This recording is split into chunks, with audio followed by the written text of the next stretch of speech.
안녕하세요, 정비딜러 영범입니다. 오늘은 패밀리카로 가성비가 있다고 알려진 익스플로러 검수를 시작을 해볼까 합니다. 근데 팀장님, 국산 SUV에서 좋은 거 아니에요? 장단점은 있지만요, 준대형 SUV를 가솔린으로 본다면 더 낮은 급이긴 하지만 산타페랑 소렌토가 있는데, 요 중에서는 가솔린으로 가려면 매물도 많이 없고요, 팰리세이드 같은 경우에는 3800cc라는 굉장히 큰 배기량을 가지고 있어서 세금이랑 연비 측면에서는 사실 부담이 될 수밖에 없거든요. 가솔린 SUV를 고민 중이신 분들에게는 도움이 될 수 있는 영상이니까요, 끝까지 시청해 주시면 좋을 것 같습니다.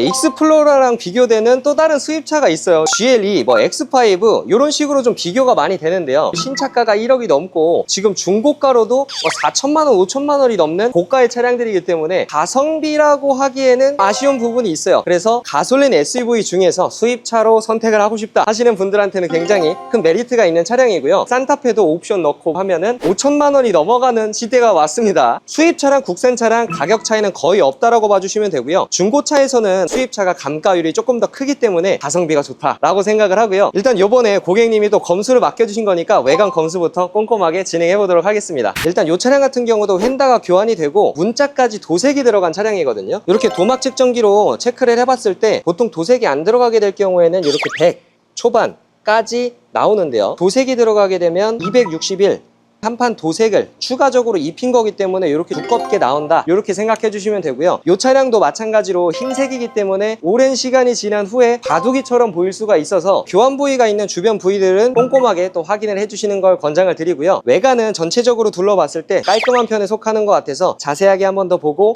실내로 넘어가 보도록 할게요. 포드 익스플로러 뿐만 아니라 모든 수입차들을 점검할 때 좀 조심하셔야 되는 부분이 있는데요, 한글 패치가 되어 있는지 신경을 써주시는 게 좋습니다. 이게 한글 패치가 안 되어 있는 경우에는 정식 수입이 아니라 직접 개인이 미국에서 배 타고 가져오는 수입을 말하는 거거든요. 그럴 경우에는 정상적인 AS라든지 수리가 어려울 수도 있기 때문에 이런 부분들도 꼭 체크를 해주셔야 되고요. 미국 차량들의 특징이 이런 화면들이 가끔 블루 스크린이 뜨는 경우도 있어요. 모든 부위가 다 터치가 되는지, 잘 작동은 되는지, 후진 기어를 넣었을 때 이렇게 후방 카메라는 반응을 하는지 확인을 해주시면 좋을 것 같고요. 익스플로러에 고질병이 있는데요, 대부분 이런 준대형 SUV 같은 경우에는 패밀리카로 많이 사용을 하잖아요. 이 뒷자리 안전벨트가 당겨지지도 않고 들어가지도 않고 고장나는 경우가 있거든요. 안전벨트가 락이 걸린다라는 표현을 하는데요, 포드 익스플로러가 이 부품이 준비가 많이 안 되어 있는 경우가 많아서 문제가 되더라도 당장 수리가 안 되고 기약 없는 부품 기다림을 하셔야 될 수도 있기 때문에 내 가족들과 안전하게 주행을 해야 되는데 안전벨트가 안 되면 큰일 나잖아요. 구매 전에는 꼭 확인을 해주시는 걸 권장을 드립니다.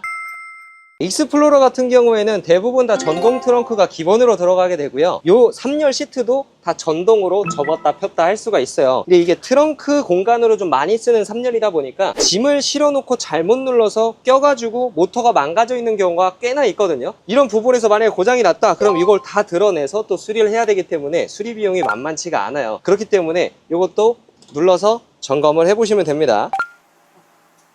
어디 하나 빠르거나 느리거나 이렇게 좀 고장난 부분 없이 깔끔하게 잘 작동하는 걸 확인을 했고요. 일단 실내 사진도 고객님한테 보내드려야 되니까 잠깐만 기다려주세요. 그리고 또 포드 익스플로러에서 조심해야 될 부분은요, 2.3 엔진 2300cc급 엔진에서는 누유가 좀 많이 발생을 하는 편이거든요. 특정 부위가 누유가 잘 된다, 어디가 문제가 많다 이런 것보다는 포드 익스플로러 같은 경우에는 동시다발적으로 누유가 좀 많은 편이니까요, 이런 부분들을 꼭 점검을 꼼꼼하게 해주셔야 됩니다. 위에서 확인할 수 있는 요 로커 카바, 이 부분은요, 여기 실린더 헤드랑 로커 카바가 만나는 이 사이 부분들을 쫙 다 둘러봤을 때에는 위쪽에서는 누유가 따로 보이진 않고요, 키 매니폴드 쪽에 있는 부위에서도 따로 먼지나 떡져 있는 부분은 보이지 않습니다. 그리고 냉각수 호스 이런 부분들에서도 따로 누수는 보이지 않고 있고요. 그리고 익스플로러가 굉장히 큰 차량인데 2300cc급 조금은 작은 엔진이 들어가 있기 때문에 굉장히 잘 보입니다. 위에서도 많은 부분들을 점검을 할 수가 있으니까요, 귀찮다 못하겠다 하지 마시고 연결되는 부위 하나하나가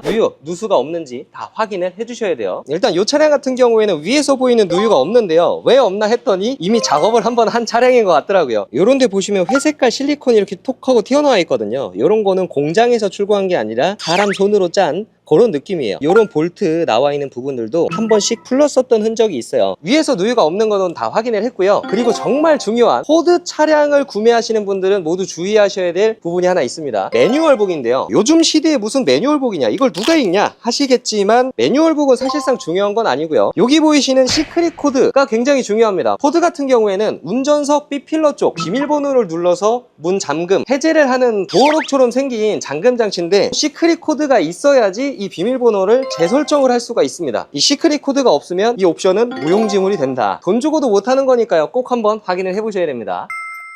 이 차량은 외관 상태도 괜찮고 엔진룸을 위에서 확인했을 때에도 뭐 특별한 이상이나 누유가 보이지 않아서 시운전을 나왔는데요. 익스플로러가 굉장히 큰 차였구나. 저도 진짜 많은 차량을 운행을 해봤지만 만약에 사고가 났을 때 이 차는 나를 지켜주겠구나 느낌이 많이 들거든요. 대신에 좀 주차할 때는 많이 힘들 것 같습니다. 큰 차체 대비해서 2300cc라는 작은 배기량을 가지고 있어가지고 굶뜨진 않을까라고 하시는 분들이 계실 수 있는데, 막상 운전해보면 생각보다 그렇게 출력이 막 모자라거나 안 나가거나 그러진 않아요. 몸집 대비 배기량에 따라 선입견은 잠깐 내려놓고 한번 시운전을 해보면서 이 정도 출력이구나, 이런 건 한번 느껴보셔야지 구매에 좀 도움이 많이 될 것 같습니다. 그리고 방지턱을 넘을 때나 코너링 또는 요철 구간에서 말랑말랑하게 좀 잡아주는 그런 느낌이 있거든요. 국산차에서는 모하비랑 좀 비교가 될 수도 있겠지만, 모하비는 되게 승차감이 딱딱하잖아요. 익스플로러는 물렁물렁한 승차감을 좀 가지고 있는 것 같네요. 시운전 나오셨을 때 꼭 확인하셔야 되는 부분들이 있는데요. 19년형부터 이제 자동 10단 미션으로 바뀌어요. 미션 단수가 굉장히 많기 때문에 속도를 올려보면서 끝까지 미션 단수를 한번 써보면서 연속 충격은 없는지, 열선 시트가 고장이 나진 않았는지, 이런 걸 확인을 해봐야 돼요. 만약에 지금 더우니까 뭐 열선 시트 괜찮겠지 하거나 신경을 안 써서 점검을 안 했는데 올 겨울 돼서 틀어보려고 하니 안 나온다? 그러면 수리비가 굉장히 많이 나올 수 있어요. 이런 부분들도 확인을 해주셔야 되고요. 가격은 2천만 원 정도로 가성비 있는 중고차지만 수리비는 가성비가 없을 수도 있거든요. 핸들 유격은 없는지, 주행하면서 뭔가 막 하체 소음이나 이런 부분이 올라오는 건 없는지 체크를 꼭 해보셔야 돼요. 현대기아는 10만원, 20만원이면 되지만 최소 30만원, 40만원부터 수리비가 나올 수 있기 때문에 이런 부분들도 꼭 시운전 하시면서